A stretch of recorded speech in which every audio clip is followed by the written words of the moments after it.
না জানিস দিদি, পায়েলকে আজ খুঁজতে অনেক দূর দূর গিয়েছিলাম, কিন্তু কেউ কিছু বলতে পারবে না। ভাবছি খবরের কাগজে দেবো কি।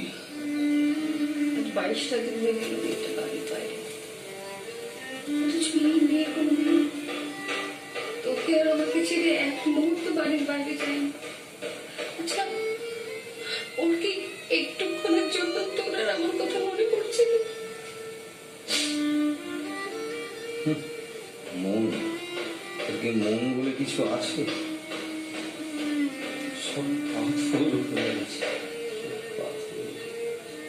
আজ বুঝতে পারছি, সংসারে তুই যাকেই বল না, ভাই বল, বন্ধু বল, সন্তান বল, যাকেই ভালোবাসতে চাইবে সেই তোকে আঘাত দেবে, সেই তোকে দুঃখ দেবে।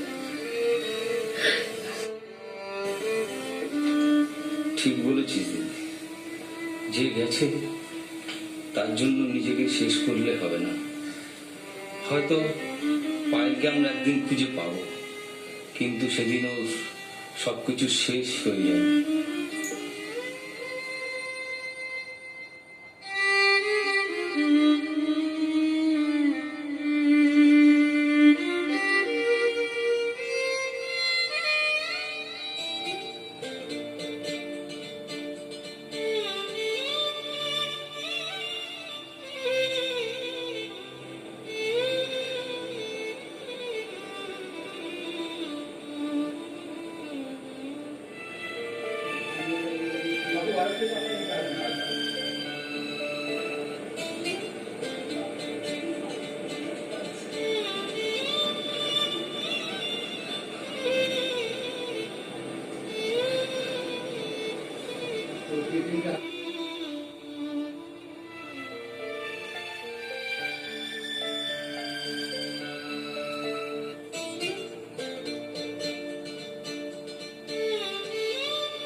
তুমি কাঁদছো কেন?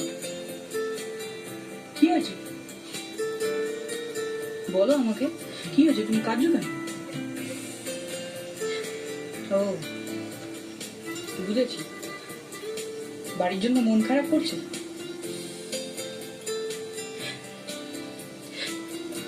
মামার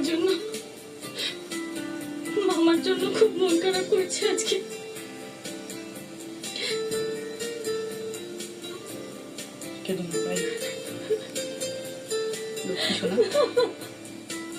দেখো সোনা, তুমি যদি এইভাবে কাঁদো তাহলে আমার কি হবে? আমি কি করে থাকবো? কেঁদো না, দেখবে একদিন সব ঠিক হয়ে যাবে।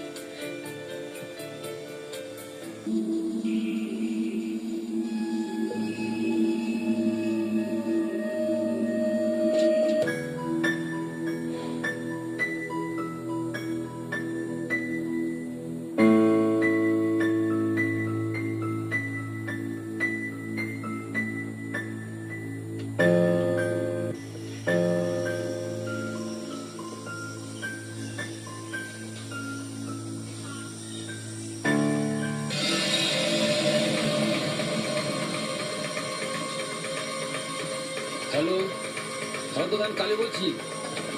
হ্যাঁ হ্যাঁ, আপনার ভাগ্নি পায়েলকে দেখতে পেয়েছি।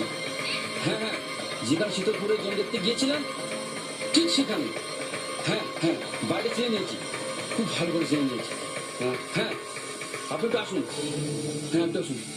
ঠিক আছে। হ্যাঁ, কি বললি? পাওয়া গেছে?